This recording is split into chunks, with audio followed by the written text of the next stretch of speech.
falanebe iragile ngirame forora. Deme babaninga falanebe iragile ngirame forora. Imuti mirio wimede irame kafera. Imuti fefe surude irame kafera. C'est un réel plaisir, mesdames, messieurs, d'être en votre compagnie ce matin.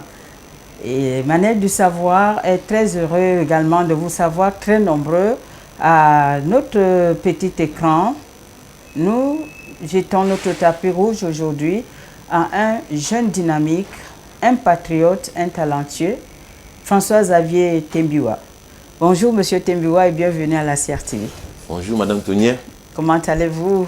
Je vais assez bien. Nous sommes très heureux de vous avoir parmi nous ce jour. Qui se cache derrière ces sympathiques noms Tembiwa? Je suis ingénieur diplômé de l'École nationale supérieure polytechnique de Yaoundé, la promotion 94. Et à la sortie de l'école, je suis sorti d'ailleurs à une période où il y avait de moins en moins d'opportunités d'emploi au Cameroun. Mais j'ai eu très vite la chance de travailler avec SCTM, une compagnie qui distribue le gaz domestique au Cameroun. Et puis après, j'ai rejoint le rang du géant mondial Schlumberger, qui fait les services pétroliers. Avec cette dernière entreprise, j'ai travaillé dans une vingtaine de pays du monde, donc en Europe, en Afrique, ici aux États-Unis. Et donc je m'expatrie aux États-Unis en 1999, où j'ai continué dans le secteur pétrolier avec un concurrent à Schlumberger qui s'appelle Pathfinder Energy Services. Et pendant ce parcours, j'ai gravi les échelons allant du technicien de maintenance d'ailleurs, c'est comme ça que j'ai commencé chez Schlumberger, au directeur de qualité et de sécurité de l'environnement. Ça, c'est pendant que j'étais au Cameroun. Et puis, à Field Manager, c'est un peu un gérant d'équipe avec Pathfinder pour tout ce qui est des opérations d'exploration, de forage et de production pétrolière. Et puis, en 2003, j'ai décidé d'arrêter et de revenir au Cameroun, essayer par moi-même, dans un secteur que j'ai trouvé un peu délicat déjà à l'époque, le gaz domestique. Je m'étais rendu compte que la ménagère reçoit une quantité de produits, mais n'a vraiment pas son mot à dire sur ce qu'on lui sert. Pas pour noircir SCTM, non, mais pour dire simplement que avec tous les différents trafics qui se passent autour, je m'étais rendu compte que la ménagère est un peu victime. Donc en revenant au Cameroun, j'ai souhaité faire un peu différemment. Et donc je me suis jeté dans le secteur du gaz domestique, de distribution de gaz domestique. Et aujourd'hui, nous faisons le stockage, le remplissage et la distribution de ce produit. Oui, vous avez choisi ce secteur très précieux mais dangereux.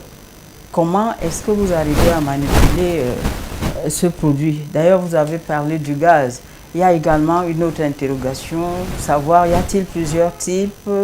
Comment on peut les distinguer? Comment on peut les manipuler? Comment est-ce qu'on peut également s'en servir? Well, il y a plusieurs types de gaz, comme vous avez dit. Il y a le gaz industriel, c'est tous les gaz qui servent aux applications telles que la soudure. Il y a même des gaz pour les hôpitaux. Il y a le gaz naturel qui est de plus en plus rencontré dans le monde. Mais celui qu'on distribue, c'est le gaz de pétrole liquéfié. C'est un dérivé de pétrole. Et je crois que c'est généralement, lorsqu'on raffine le pétrole brut, on sort entre 5 et 10% de GPL. Ça s'appelle le gaz de pétrole liquéfié. Et c'est principalement ce produit qu'on utilise au Cameroun pour la cuisson, donc dans nos ménages. Il n'est pas très toxique, non, mais il est très explosif. Ce qui demande que sa manipulation exige une certaine connaissance, une certaine maîtrise. Je pense qu'il y a une éducation à passer dans les ménages. Absolument. Parce que les ménagères sont les consommateurs finaux de ce produit. Et il est impératif qu'ils connaissent très bien, enfin qu'elles connaissent très très bien comment manipuler le gaz à domicile. Comment connecter une bouteille de gaz, comment même savoir déjà que la bouteille est bien pleine, ainsi de suite. Il y a toutes ces informations-là que nous, à notre niveau, nous passons au niveau de nos clients, de nos ménagères, mais que le gouvernement devrait aussi essayer de passer. Ces informations doivent être davantage communiquées pour sécuriser les populations. Nous profitons, nos ménagères qui sommes là à l'écoute aujourd'hui, qu'est-ce que nous devons faire? Déjà, quand vous achetez votre bouteille de gaz chez votre vendeur, très souvent, il vaut mieux lui demander s'il a une balance qui permet de vérifier que la bouteille est bien pleine. Parce que les malveillants ont trouvé des petites techniques pour aller au quartier, connecter 2 bouteilles, diminuer un peu. Et ça se passe beaucoup au niveau des revendeurs. Et ça cause beaucoup d'accidents. D'ailleurs, le récent accident d'Étudie, qui est directement lié à cette malversation. Mais à Afrigaz, nous avons trouvé une solution technologique très précise. Nous avons inséré dans nos bouteilles un clapet anti-retour qui empêche que cette malversation se fasse. C'est pour ça que nos clients d'aujourd'hui sont plus ou moins satisfaits et ne connaissent pas vraiment ce genre de malversation-là. Est-ce que tout le monde devrait manipuler ce liquide si dangereux? Et on vient là parler un peu des autorisations. Est-ce que des licences, il en faut ou pas? D'ailleurs, au ministère de l'Énergie, il y a une commission qui est mise sur pied justement pour redéfinir un cadre juridique, un cadre légal pour la distribution et la redistribution de ce produit-là. Parce qu'on s'est rendu compte qu'il y a des gens qui vendent de très grandes quantités, qui manipulent de très grandes quantités de gaz dans leur petite boutique, et juste derrière, il y a des gens qui font le feu. Donc, moi, je pense qu'il est impératif d'encadrer davantage cette activité. Donc, je crois que le gouvernement travaille dessus, parce que depuis l'incident d'Étudie, il y a eu une commission mixte d'ailleurs, le ministère des Mines, le ministère de l'Énergie, le ministère du Commerce, qui travaille dessus. Je pense que d'ici là, on va trouver une bonne solution. Pensez-vous que ce secteur ait un avenir probant, rassurant?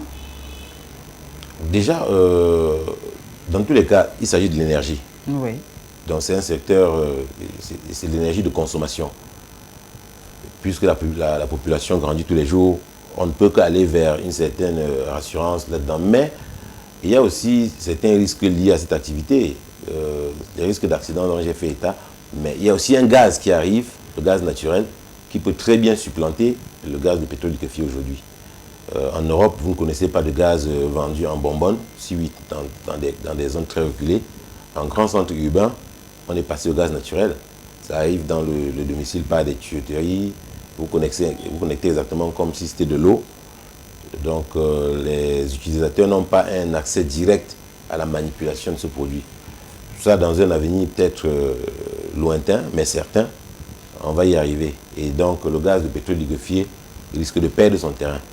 Mais il faut de la logistique pour ce gaz naturel. C'est un investissement très lourd. C'est un investissement très lourd. Il s'agit de projets structurants. C'est un investissement beaucoup plus consistant. Mais avec des ingénieurs comme vous, nous espérons quand même que d'ici 35, on pourrait rentrer dans ce gaz qui rassurera nos vies. Nous l'espérons tous, madame, mais je vais surtout dire que le cadre légal pour ces multiples activités doit être davantage renforcé. Parce qu'on a une administration, je préfère le préciser, très très lourde. Très très lourde, qui, je ne voudrais pas tirer sur notre gouvernement, mais je vais surtout demander qu'on regarde davantage comment raccompagner les entreprises. Parce que tout est faisable. On a du gaz naturel au Cameroun. Le GPL même peut être vendu différemment. Mais il est impératif que le gouvernement regarde un peu comment est-ce que l'opérateur, quel bénéfice l'opérateur aura, puisqu'ils ont la maîtrise de tous les prix. Je crois qu'il doit y avoir une meilleure collaboration entre l'administration et les opérateurs.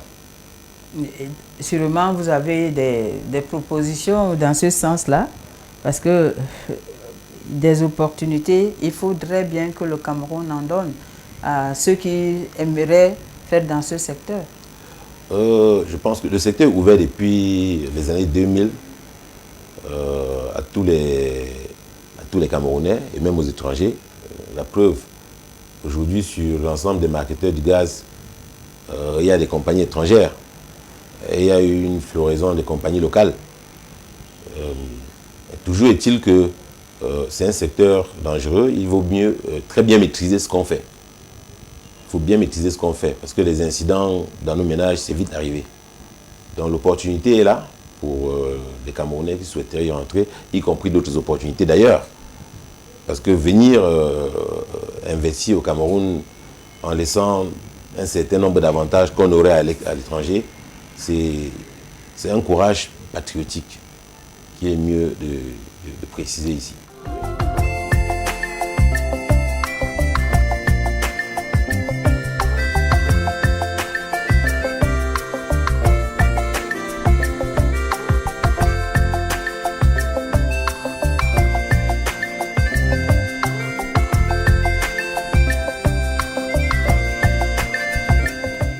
Parce que vous avez dit à l'entame que vous avez fait plusieurs pays, vous avez travaillé ailleurs. La question qu'on était tenté de vous poser, c'est pourquoi revenir alors que d'autres jeunes veulent plutôt partir. On a eu le cas de 2 jeunes filles de 11 ans qui veulent partir, laisser la famille. On l'a vécu ces derniers temps aussi. Je crois qu'il est impératif de commencer d'ailleurs à travers des émissions comme celle-ci, démontrer aux Camerounais qu'il y a l'afro-optimisme. Le rêve camerounais est aussi permis. Il y a beaucoup d'opportunités au pays. Je ne crois pas que c'est seulement chez les autres qu'on va trouver l'opportunité. C'est vrai, quand on va en Europe, quand on va aux États-Unis, on se rend compte que tout est fait. C'est bien beau, c'est joli. Mais quand un temps soit peu, on pense que on a consommé les fonds du contribuable camerounais pour aller à l'école. À un moment, on a le devoir de revenir investir. On a le devoir de revenir retourner à la population. Donc c'est cet appel-là que je pense être indispensable maintenant. C'est à cet appel que j'ai répondu. Vous étiez obligé? Je ne me suis pas senti obligé du tout. Je pense que j'ai choisi librement de venir, mais surtout conscient de ce que je suis un fruit du Cameroun. J'ai pensé qu'il était judicieux de revenir montrer un exemple aux Camerounais. Ça n'a pas été facile, ce ne sera jamais facile. Nulle part d'ailleurs. Ce ne sera jamais facile. Nous sommes à 10 années aujourd'hui sur le terrain. Je peux vous garantir que c'était un parcours laborieux, mais un parcours dans lequel il faut être animé par la volonté de réussir un projet. En tant qu'ingénieur, j'ai voulu me prouver. J'ai voulu démontrer que, à moi-même d'ailleurs, pas aux autres, j'ai voulu me démontrer à moi-même qu'on peut le faire au Cameroun. Et au pas de course, d'ailleurs aujourd'hui, 10 ans plus tard, nous sommes en train de rentrer dans une diversification de nos activités. On a commencé la distribution des produits pétroliers, de l'ensemble des produits pétroliers, sous le label d'Afrigas toujours, dont nos stations sont en construction. La première est ouverte à Bafang aujourd'hui. On a aussi étendu dans la logistique, parce que ces produits, il faut les transporter. Et bientôt, très bientôt, dans la fabrication des bouteilles de gaz. On est resté dans le même secteur, mais on a fait suffisamment de démembrement. Donc, il reste beaucoup à faire d'ailleurs au pays. Même dans le même secteur d'ailleurs, il y a suffisamment d'opportunités. Oui, les jeunes nous écoutent. Quand vous parlez d'opportunités, ils se disent, mais celui-là, il rêve. Nous, on cherche, on ne voit pas. Est-ce qu'on peut avoir quelques exemples pour aider ceux qui sont là et qui veulent faire quelque chose? Je prends l'exemple du gaz. Quand je rentre dans le secteur du gaz, je pense qu'il est stable quand j'y entre. Lorsqu'on veut tacler les opportunités, il faut s'armer de courage déjà, et de je l'ai patience. précisé, de patience. Mais il y a quelque chose dont on ne parle pas souvent, qui est au-delà de tout, il faut être honnête avec soi-même. Il faut avoir des valeurs. Parce que le système local a ses défaillances, il y a plein de corruption, il y a plein de chemins pour se faufiler. Mais lorsqu'on prend ces chemins, on est certain de se casser le nez. Il reste des opportunités dans l'agriculture, dans l'industrie. La petite industrie n'existe pas au Cameroun. La plupart des ingénieurs, je ne vois pas pourquoi on ne fabriquerait pas les interrupteurs au Cameroun, les câbles électriques, des armoires électriques, ainsi de suite. Je veux dire, il y a tellement d'opportunités dans la fabrication. Je ne comprends même pas aujourd'hui pourquoi les gens vont très souvent vers l'immobilier. Pour moi, tout cet argent pouvait être facilement investi dans la production, dans la transformation. Il y reste beaucoup d'opportunités. Et le marché est croissant. Jusque-là, nous restons sceptiques. Ceci ne va pas changer grand-chose parce que si on n'essaye pas, on ne peut rien voir. Oui. Vous voyez? Tout à Si fait. on ne commence pas à produire, d'ailleurs, si on n'est pas déterminé à le faire, on ne le fera pas. Ça commence par là. Par choisir de s'installer dans un secteur et d'être sérieux dans son secteur et d'y mettre toute sa connaissance. Et puis de se mettre à jour tous les jours. De repartir à l'école tous les jours. On a un outil facile aujourd'hui, l'Internet, qui permet d'apprendre tous les métiers qu'on veut. Donc moi, je ne comprends même pas pourquoi un jeune peut ne pas trouver d'opportunité au Cameroun. Un pays vierge, un pays sous-développé, un pays où tout est à refaire. Donc j'ai dit, je reste ouvert d'ailleurs, j'ai encadré les jeunes au FNE dans des séminaires. J'ai encadré des jeunes à titre privé qui veulent se lancer dans l'entrepreneuriat. Il reste beaucoup à faire. Partant de l'assemblage des ordinateurs, au montage des imprimantes, tout est à faire. Nous ne produisons pratiquement rien. Donc il n'y a que les opportunités, Madame Tonier. Mais d'aucuns nous diront que je n'ai pas de moyens. Un projet ne dépend pas des moyens. Ça dépend de comment vous avez ficelé votre projet. Ça dépend de l'énergie que vous mettez derrière votre détermination à faire ce projet. Ça dépend du rêve que vous avez. Votre rêve doit être, comment dirais-je, infaillible. Ça doit être un rêve fort. Vous devez être déterminé parce que c'est à travers cette détermination sans faille que vous allez d'ailleurs voir comment contourner les difficultés que vous allez rencontrer, puisqu'il y en a toujours. Et je dis, il suffit de prendre un secteur, n'importe lequel, il dit, croit vraiment, et de s'engager fermement, et alors vous allez voir cela se dérouler. C'est difficile parce que l'environnement a ses difficultés, mais c'est partout ailleurs pareil. Nous revenons sur vous, parce que vous avez fait plusieurs étapes. Quel challenge? Qu'est-ce qui vous a beaucoup marqué positivement? Bon, peut-être négativement aussi. Hein?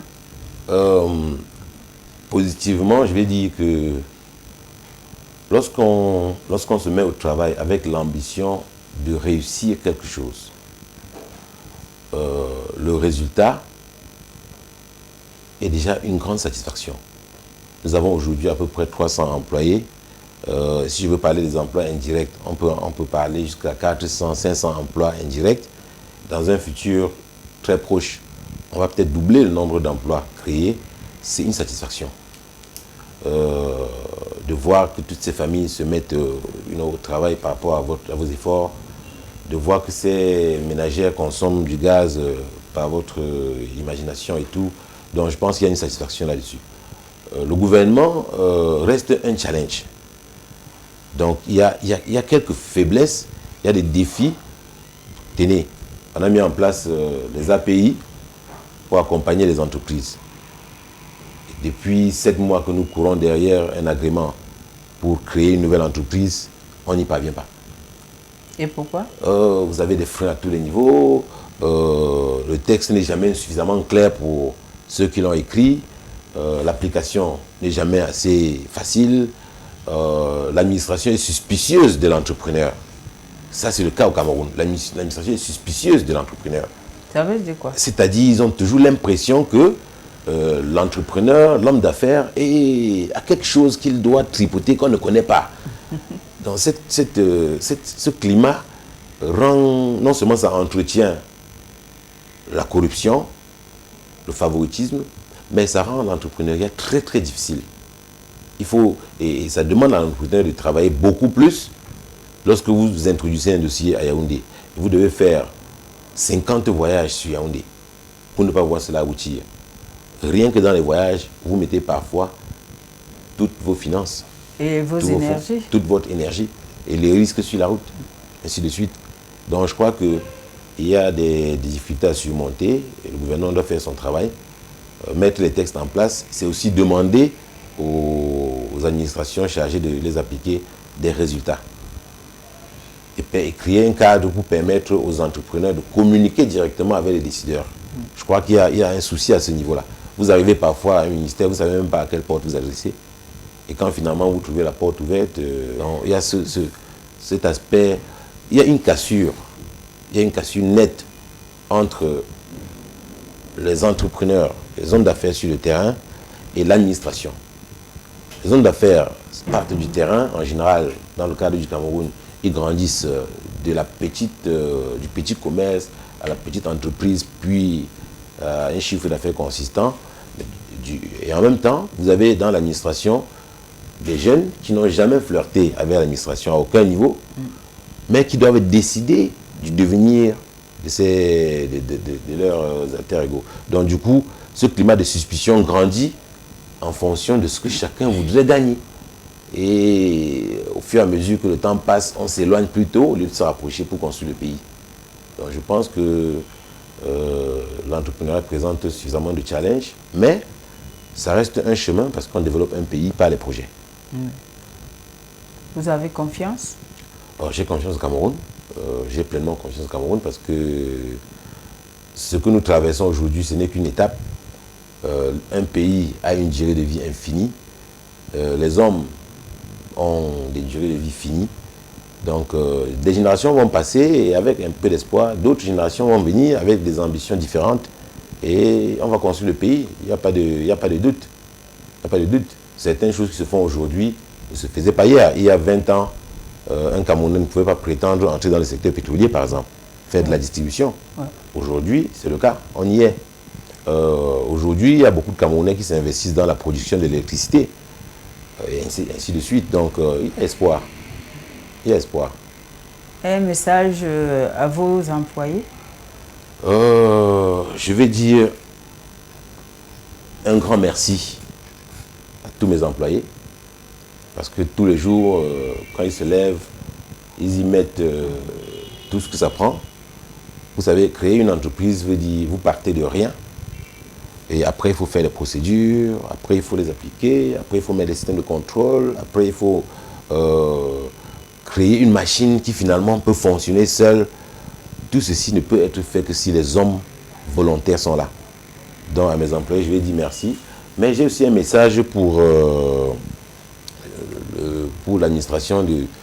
Je vais demander aux responsables des différentes administrations chargées de faciliter ou de collaborer avec les entreprises, d'appliquer les textes, de faire leurs devoirs citoyens. Oui. De faire les devoirs citoyens, c'est impératif. Parce que sans quoi, il y aura les textes d'un côté et les opérateurs de l'autre côté et on ne va jamais faire ce rapprochement-là. Et du coup, on va simplement voir de la dégringolade. Et le favoritisme va continuer, la corruption va continuer. Un message d'espoir aussi pour les Camerounais, c'est un message de paix. Oui. Parce que nous traversons une situation très très difficile actuellement. Avant, c'était seulement à la télé qu'on voyait les guerres dans d'autres pays. Aujourd'hui, c'est derrière nos maisons, c'est chez nos voisins qu'on apprend qu'il y a eu enlèvement, il y a eu tuerie. Donc je leur souhaite de penser positivement à la paix et d'y croire. Comme l'équipe de Manège de Savoir pense positivement à la paix et pense qu'avec ces émissions, nous devrions construire le pays parce que chacun apportera sa pierre. Monsieur Tembiwa, nous avons été très heureux de vous avoir ce jour. Nous vous souhaitons bon vent, bon courage. Merci madame. Merci madame Tony. Bonne journée.